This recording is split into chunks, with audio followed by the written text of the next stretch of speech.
그런즉 뱀은 여호와 하나님이 지으신 들짐승 중에 가장 간교하니라.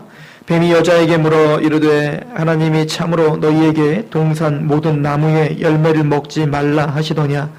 여자가 뱀에게 말하되 동산 나무의 열매를 우리가 먹을 수 있으나 동산 중앙에 있는 나무의 열매는 하나님의 말씀에 너희는 먹지도 말고 만지지도 말라. 너희가 죽을까 하노라 하셨으니라. 뱀이 여자에게 이르되 너희가 결코 죽지 아니하리라. 너희가 그것을 먹는 날에는 너희 눈이 밝아져 하나님과 같이 되어 선악을 알 줄 하나님이 아심이로라. 여자가 그 나무를 본즉 먹음직도 하고 보암직도 하고 지혜롭게 할 만큼 탐스럽게도 한 나무인지라. 여자가 그 열매를 따먹고 자기와 함께 있는 남편에게도 주매 그도 먹은지라. 아멘.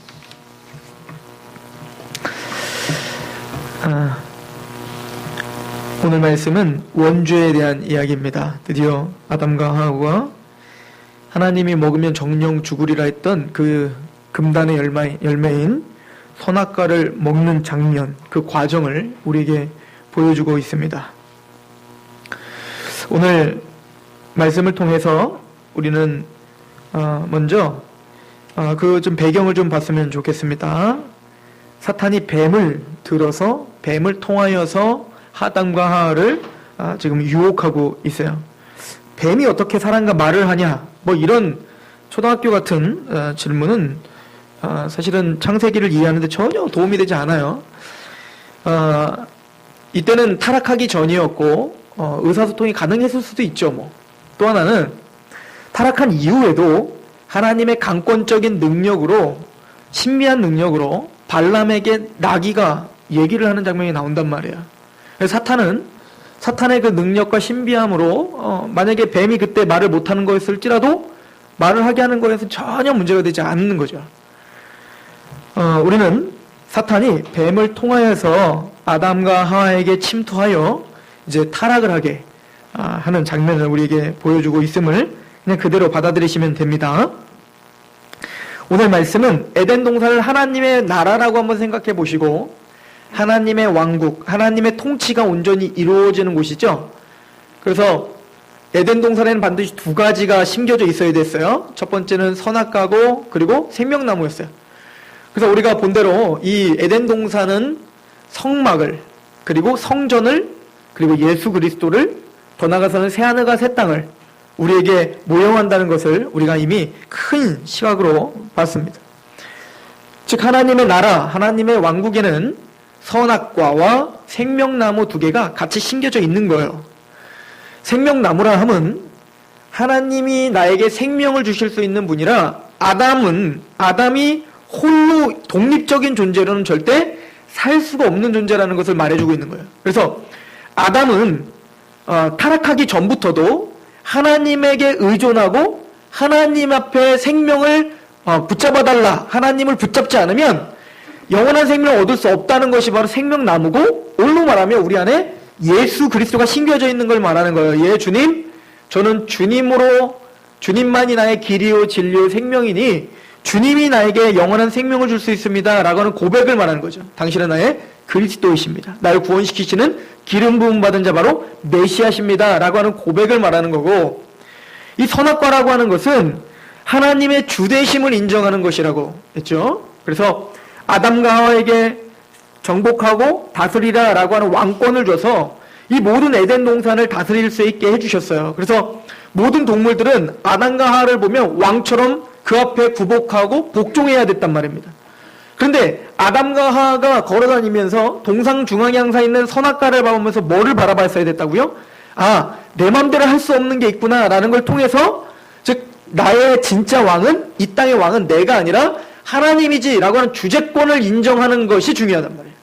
그래서 사도행전에 베드로가 너희가 십자가에 못 박으신 예수를 주와 그리스도로 세우셨다라고 하셨잖아요. 그게 뭐냐면 우리에게 있어서 예수님은 바로 생명나무요 선악과이십니다라는 고백인 거예요. 당신은 바로 나의 주관자이십니다. 내 인생의 주인은 바로 주님이십니다 라고 하는 고백과, 또 하나는 당신은 바로 나를 구원시켜줄 수 있는 유일한 구원이요 생명입니다 라고 고백하는 거라고 했습니다.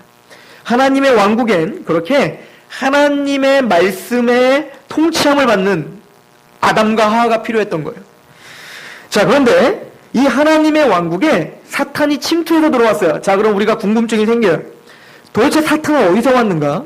사탄이 어디서 생겼는가? 아쉽게도 성경은 그거에 대한 자세한 설명을 해주지 않아요. 성경이 말해주지 않으면 그냥 모른다고 하세요. 굳이 그거를 막 소설 쓰지 마시고 그냥 없는 건 없는 거예요. 사탄이 원래는 천사장이었고 성가대 지휘자였고, 그런데 자기가 막 성가대 지휘를 했더니 모든 게 다 찬양을 하는 게 자기한테 찬양하는 줄 알았더니 뒤를 돌았더니 하나님이 계셔갖고 에라 이 찬양 내가 받아야지 하고 사탄이 타락했다더라. 다 소설이에요. 성경에 그런 말 없다고요. 계명성하 이것도 사탄에 대한 말씀이 아니에요. 그건 지금 사탄의 마음에 쓰임을 받고 있는 그 당시 가장 높아진 마음의 그 왕들에 대해서 교만한 마음을 그렇게 표현한 거예요. 모르겠는데 아무튼 하나님을 대적하여 원래 있어요. 성경이 말하는 건 원래 천사들이 있어야 할 자리를 이탈하여서 하나님의 말씀을 어겼던 타락한 천사가 있다 정도만 우리에게 말해준다면, 아무튼 인간이 타락하기 전에 사탄이 있었구나. 자기의 욕심과 교만에 의해서 자기의 하나님 앞에 하나님을 섬겨야 될 자리를 떠난 사탄이 있었구나. 근데 그 사탄이 아담과 하와가 하나님의 왕국에서 하나님 앞에 순복하며 살아가고 있는 아담과 하와를 박살내러 침투하러 들어왔구나. 침투하러 들어왔는데 그 뱀을 통하여, 간교하고 지혜로운 뱀을 통하여 아마 꼬셨나 보다. 이 정도만 아시고, 이 선악과를 따먹은 그 본질적인 의미를 우리가 좀 생각해 볼 필요가 있어요. 첫 번째는 제가 이 구절을 다시 한번 묵상하면서 원죄라고 하는 개념을 우리가 다시 재정립할 필요가 있겠다라는 생각을 했어요. 우리가 보통 원죄, 아담이 선악과를 따먹어서 죄인이 됐다라고 이야기를 합니다. 자, 그런데 오늘 말씀을 보면 아담과 하와가 선악과를 따먹음과 동시에 죄인이 된 게 아니고, 이미 선악과를 따먹기 전에 사탄이 침투해 들어와서 사탄과 대화를 하는 과정 가운데 이미 하나님에 대한 신뢰와 하나님에 대한 어떤 그 믿음이 박살나기 시작했어요.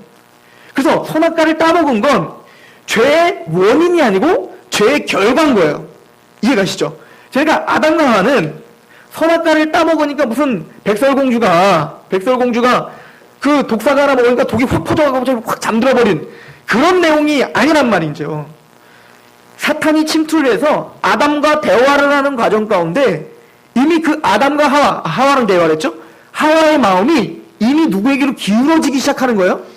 사탄의 말에 기울어지기 시작하는 거예요. 자, 이걸 통해서 우리가 발견하는 건 뭐냐면 아담과 하와를 거룩했죠. 죄가 없던 상태였어요. 의로운 상태였단 말입니다. 그런데 그런 상태였던 아담과 하와도 완벽한 존재가 아니었다는 걸 성경이 말해주고 있는 거예요. 자, 오늘 보시면 뱀이 아담과 하와에게 침투해 들어오는 방편을 우리에게 아주 자세하게 설명해 주고 있어요. 이게 굉장히 무슨 주일학교 때나 읽는 듯한 이야기인 것 같지만 이 내용을 우리가 이해를 하면 오늘날 죄라는 녀석이, 오늘날 사탄이 살아있어 우리에게 어떻게 침투해 오는지, 제가 오늘 제목을 사탄의 치명적인 유혹이라고 했는데 대단히 치명적인 방법으로 우리를 갉아먹고 있는 것을 성경은 지금 폭로해주고 있는 거죠. 3장 1절을 보시면, 그런데 뱀은 여호와 하나님이 지으신 들짐승 중에 가장 간교하니라. 뱀이 여자의 음으로 이르되 하나님이 참으로 너희에게 동산 모든 나무의 열매를 먹지 말라 하시더냐 라고 이야기를 합니다. 사탄은 항상 대화를 통해서 접근을 해오는 거예요. 물리력을 사용하던가 아니면 처음부터 야 선악과 따먹어 이렇게 우리에게 접근하는 게 아니에요. 그러면 우리는 바로 본능적으로 그걸 거부하는 마음이 딱 들어요. 우리에게 만약에 야 형제가 때리면 너도 같이 때려야지, 때려! 이러면 죄 안 져요. 아니야, 주님은 나에게 원수가 나에게 오른뺨을 때리면 왼뺨을 돌려내라고 해서 이게 탁 튀어나온단 말이에요. 그래서 사탄은 우리에게 그렇게 1차적인 방법으로 오는 게 아니라 교묘하게 오는데 우리 안에 먼저 대화를 시도해요, 사탄이. 그래서 우리의 마음을 떠본단 말이에요. 그래서 하와의 마음을 떠보죠. 떠보는 방법은 이렇게 떠봅니다. 보니까 야, 하나님이 참으로 너희에게 동산 모든 나무 열매 먹지 말라고 하시더냐? 라고 물어보는 거예요. 즉 하나님의 말씀인 듯 하면서도 뭔가가 좀 애매모호하게 우리에게 뭔가를 질문거리를 던지는 거예요. 분명히 따먹지 말라고는 했거든요. 근데 뭘 따먹지 말라고 했죠? 선악과만은 건드리지 말라고 했단 말이에요.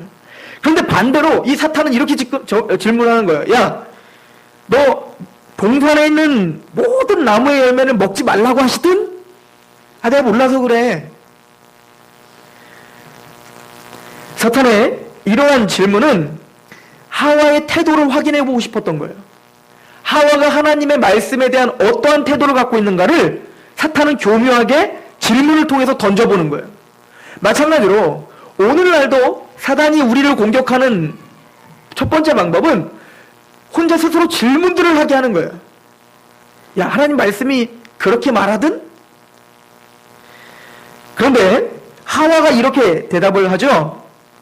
2절에 보면 여자가 뱀에게 말하되 동산 나무의 열매를 우리가 먹을 수 있으나 동산 중앙에 있는 나무의 열매는 하나님의 말씀에 너희는 먹지도 말고 만지지도 말라 너희가 죽을까 하노라 하셨다. 이렇게 말합니다. 먼저 사탄의 공격의 그 목적은 뭐냐면 하나님의 자비를, 하나님의 은혜를 가리는 데 있어요. 그래서 지금 이 사탄의 질문을 잘 생각해 보세요. 하나님은 동산 모든 나무를 다 먹어라 라고 하는 엄청난 은혜를 베푸셨단 말이에요. 풍성한 은혜를 베푸셨어요. 동산에 있는 모든 나무를 다 먹어도 된단다. 네가 왕이야. 그런데 그 수만 가지, 수천만 가지가 있었겠죠. 그 나무들이 많았을 거 아닙니까? 그런 수많은 은혜 가운데 하나님은 하나만 건드리지 말라고 했단 말이에요. 뭐죠? 선악과. 그런데 지금 이 사탄은 그 질문을 통해서 별로 다른 질문인 것 같지 않지만 그 질문을 통해서 하와의 눈을 어디로 돌리는 거예요? 따먹지 말라고 했니?에 강조점을 두는 거예요. 그래서 이 하와에게 하나님이 주신 은혜를 가리고 있는 거예요. 교묘하게 그 한마디로. 그러니까 사탄이 우리에게 하는 행동은 첫 번째로 우리에게 하나님이 주신 그 은혜들을 점점 가리게 하는 겁니다. 그리고는 하나님의 부정적인 어떤 말들, 하지 마라 라고 하는 어떤 부정적인 말들을 부각시켜 주는 거예요. 오늘날도 마찬가지예요. 성도건 세상 사람이건 사탄이 제일 먼저 하는 것은 감사를 없게 하는 겁니다. 하나님이 우리에게 베풀어 주신 모든 은혜들을 상실하게 만들어버리는 거예요. 스스로 생각하게 하는 겁니다. 하나님 진짜 너를 사랑하니? 왜 근데 그걸 허락하지 않아? 왜 너 진짜 하나님이 너를 사랑하니? 그런데 왜 그 돈은 너에게 허락하지 않을까? 하나님이 나에게 부어주신 많은 은혜들이 있는데 그것들을 가려버리는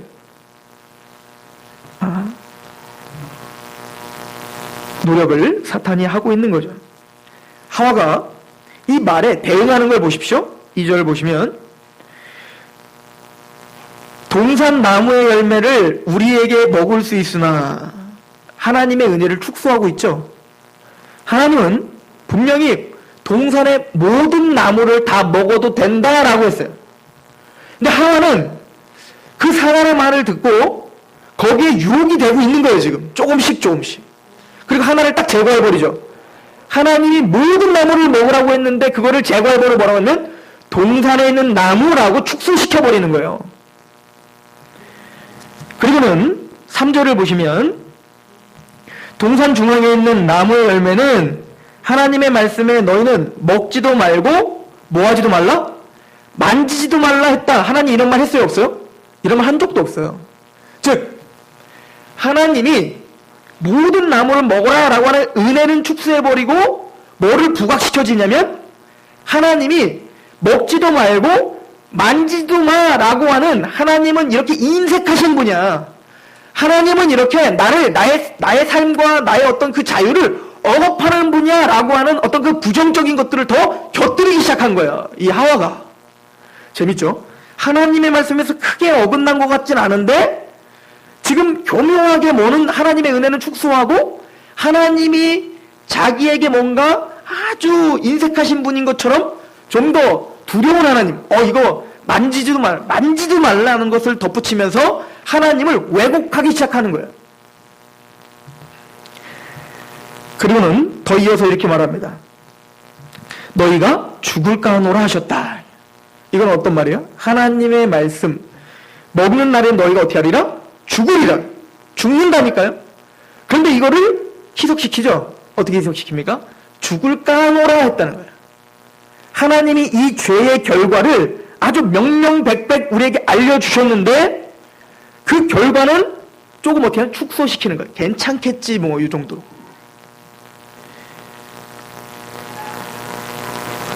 저는 오늘 말씀에 우리가 좀 집중하고 부각시켜야 될 것이 뭐냐면 하와는 미련한 여자가 아니었다는 사실을 명심하시기 바랍니다. 하와는 우리처럼 죄악이 가득해서 이기적인 마음과 탐욕에 찬 우리가 그런 존재예요. 지금 우리와 같이 죄성이 농후한 그런 존재가 아니었음을 기억하시기 바랍니다. 하와는 거룩했어요. 하와는 죄가 없었어요. 그런데도 사탄이 침투에 들어오자마자 어떻게 해요? 그 죄를 다스릴 수 있는 능력이 없었다는 거예요. 저는 이 말씀을 가만히 묵상하면서 이제 뒤에 나올 가인에 대해서 생각해 봤어요. 가인에게 하나님이 그러죠. 죄가 너를 원하지만 너는 죄를 다스려라 하지만 가인은 그 죄를 다스릴 힘이 없어서 아벨을 죽입니다. 그런데 이것이 꼭 선악과를 따먹은 이후서부터만이 아니라 선악과를 따먹기 전이었던 하와에게도 뭡니까? 치명적이었던 거예요.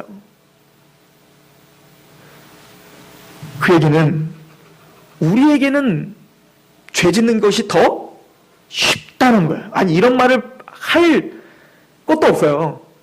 우리는 생각하는 게 죄고 말하는 게 죄고 모든 삶 자체가 죄라는 거예요.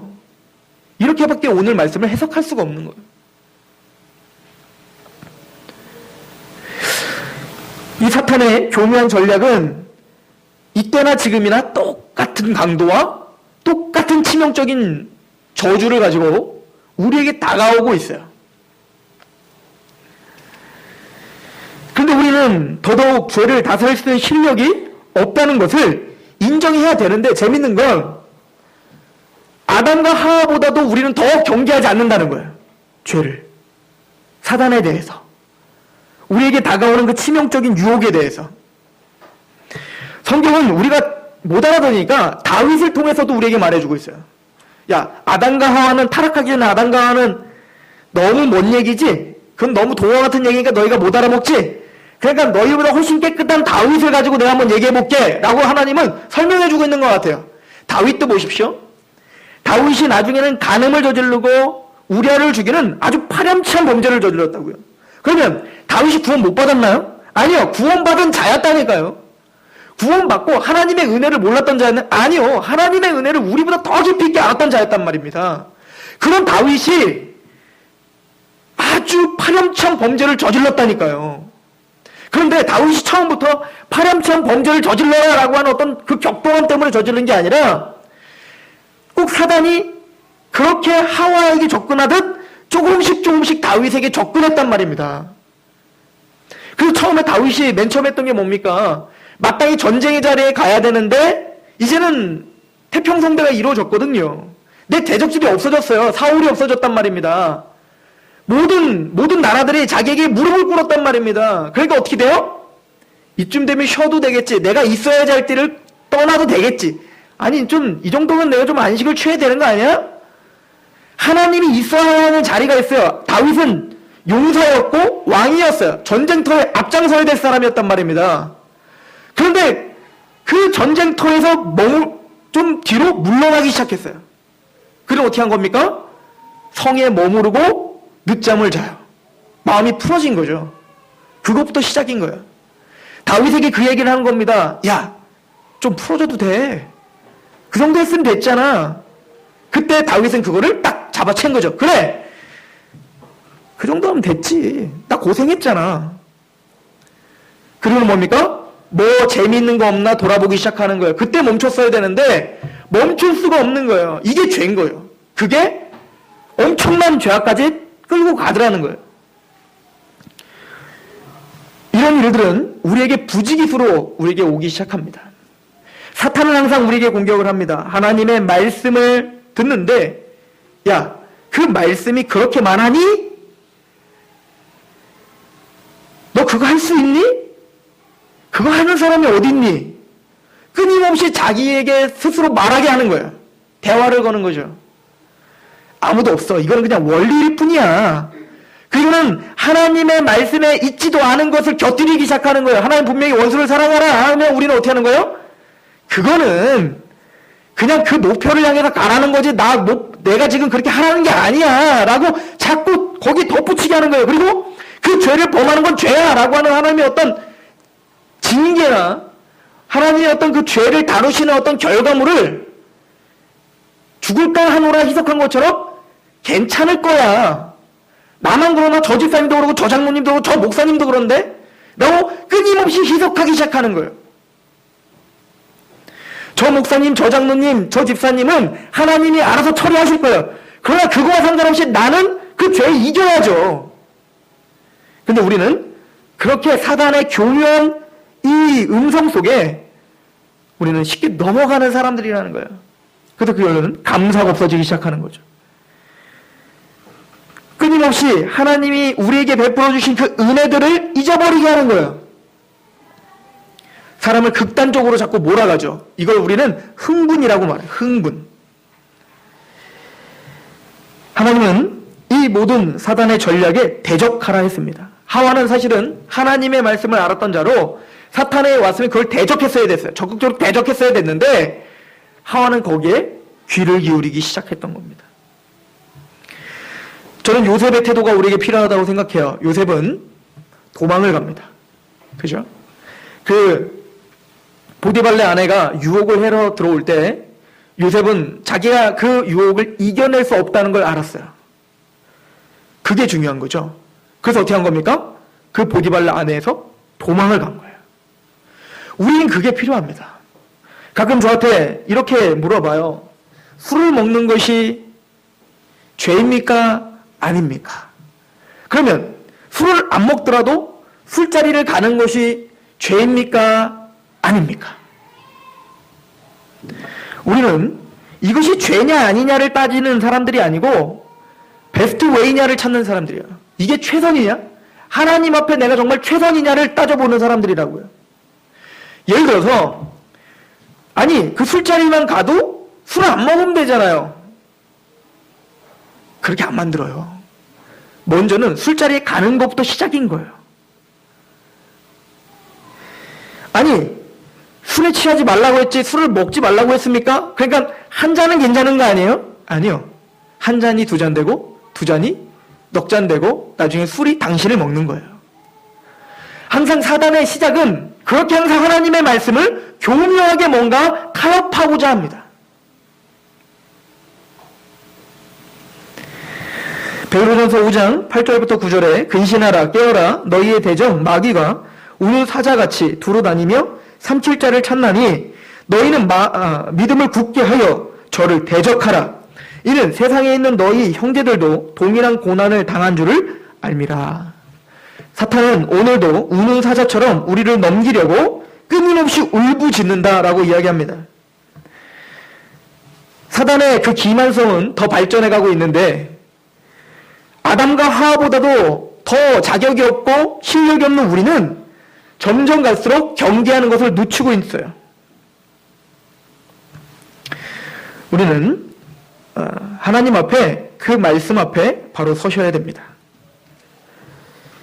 타락하지 않은 아담과 하와가 이토록 쉽게 무너졌다면 우리를 자신할 수 있는 사람은 아무도 없는 거예요.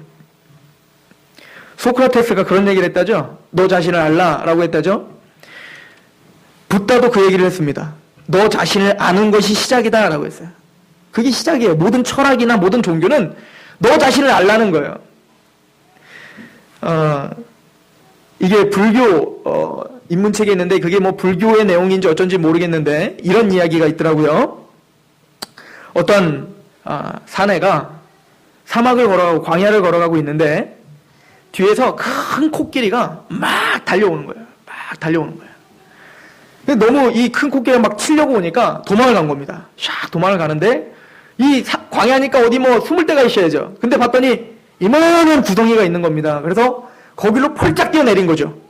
딱 내렸는데 너무 깊은 거예요, 생각보다. 근데 다행히 거기에 줄기가 하나 있어서 그 줄기를 딱 잡고 중간에서 딱 메롱메롱 매달리게 된 거예요. 목숨을 부지했죠.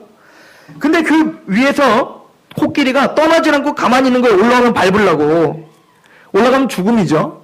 그래서 이 청년이 뒤를 밑에 밟았다는 거예요. 밑에 내려가 있으려고. 봤더니 밑에는 코브라가 있는 거예요. 진퇴양난인 겁니다. 그런데 위에 봤더니 하얀 쥐랑 까만 쥐가 그 내가 간당간당 붙들고 있는 이 가지를 까만 쥐 한 번, 하얀 쥐 한 번, 까만 쥐 한 번, 하얀 쥐 한 번 이렇게 갉아먹고 있더라는 거예요. 그것도 힘들어 죽겠는데 또 어디선가 갑자기 그 뱀이 독은 없는데 그 뱀이 막 올라오더니 자기 몸을 휘감더니 자꾸 막 무는 거예요. 막 짜증이 나는 거예요. 그러고 있는데 갑자기 어디선가 벌이 날라오는 거예요. 벌이 샥 날라오더니 막 빨리 막 꿀을 자기 위에다가 막 모으기 시작하는 거예요. 그쪽에서 어떻게 되면 꿀이 막 뚝뚝 떨어지는 겁니다. 봤더니 꿀이 막 떨어지는데 그게 얼마나 달콤한지 그거를 막 맛을 보면서 너무 기쁘다 보니까 막 나중에는 막 짜증이 나더라는 거예요. 왜냐면 왕창 좀 떨어져서 좋겠는 막 조금씩 떨어지니까 이게 인생이다 라고 했다는 거예요. 지금 자기가 어떤 처진지를 모른다는 거예요. 이 모든 인생들이 이 불쌍한 중생들이. 그 코끼리는 세월이다 라고 표현하는 거예요. 세월이다. 즉 자기가 어찌할지 모르는 거예요. 그 코끼리 때문에 올라가 살지 못해요. 밑에 코브라는 죽음이다. 언젠가는 이 생명줄이 끊어지면 코브라로 떨어져 죽게 될 것이다. 그러면 이 줄은 뭐예요? 지금 답 말했죠? 이게 바로 생명줄이다. 그러면 하얀지 까만지는 뭘까요? 밤과 낮이다. 하얀지와 까만지, 밤과 낮이 한 번씩 갉아먹으며 그 세월은 언제나 끊어지게 되어 있다. 그러면 그 조그만 뱀은 뭘까요? 우리 인생이 찾아오는 고통이다. 그러면 그 벌꿀은 뭘까요? 우리 인생에 잠깐 오는 탐욕이다.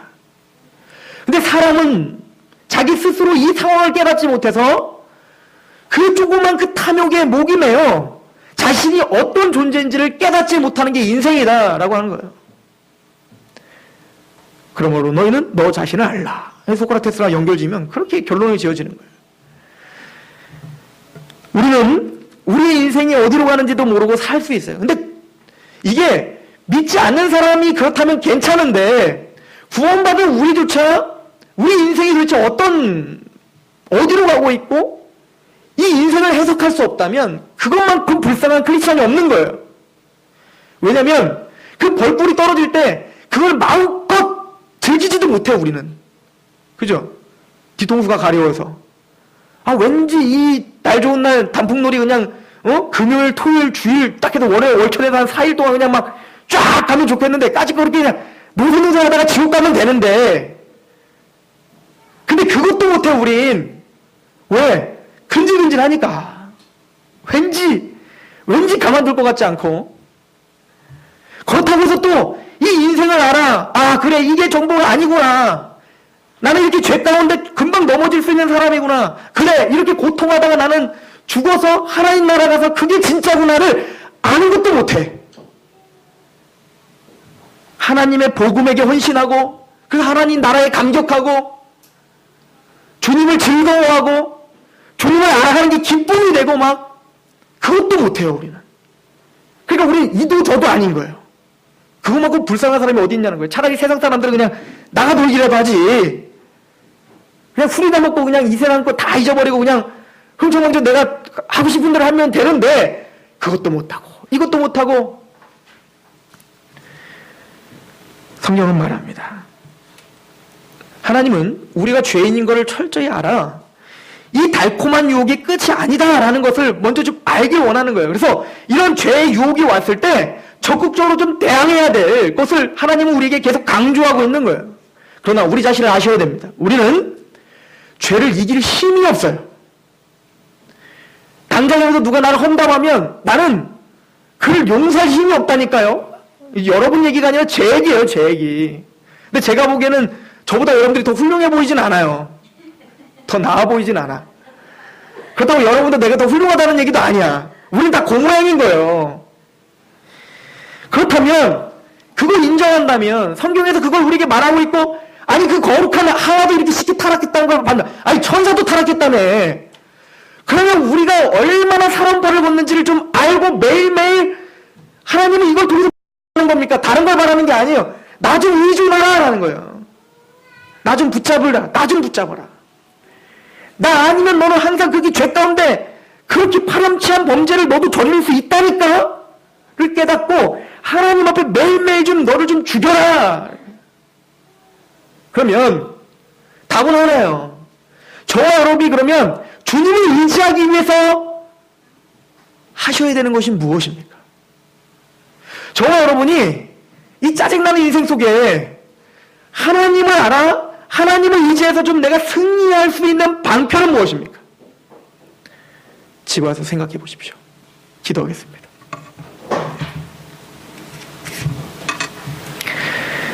하나님, 우리는 사탄이 우리에게 어떻게 다가오는지를 봤습니다. 하나님의 변함없는 말씀을 축소하고 더하고 내 상황으로 희석해버리는 우린 그런 죄인들입니다. 믿음의 선진 다윗도 힘없이 그렇게 파렴치한 범죄를 저질름을 보여주고 계시는 하나님. 끊임없이 우리에게 공격해오는 사탄의 공격을 깨어있으라. 우문사자처럼 너를 계속 원하고 있다. 너는 죄를 다스리라. 너는 왕같은 제사장이라 라고 말씀하시지만 우리는 하나님의 이 음성을 듣지 못하고 끊임없이 나의 이기적인 것 탐욕을 위해 살아가고 있다면 아버지여 우리에게 나 자신을 알게 하시옵시고 하나님을 의지할 수 있는 방법을 알려주옵소서. 그렇게 하나님 은혜를 베풀어 주실 하나님 다만하게서 구원하여 주옵시고 그 모든 탐욕에서 우리를 건져 주시옵소서. 예수 그리스도의 이름으로 감사하며 기도합나이다. 아멘. 우리 찬양합시다.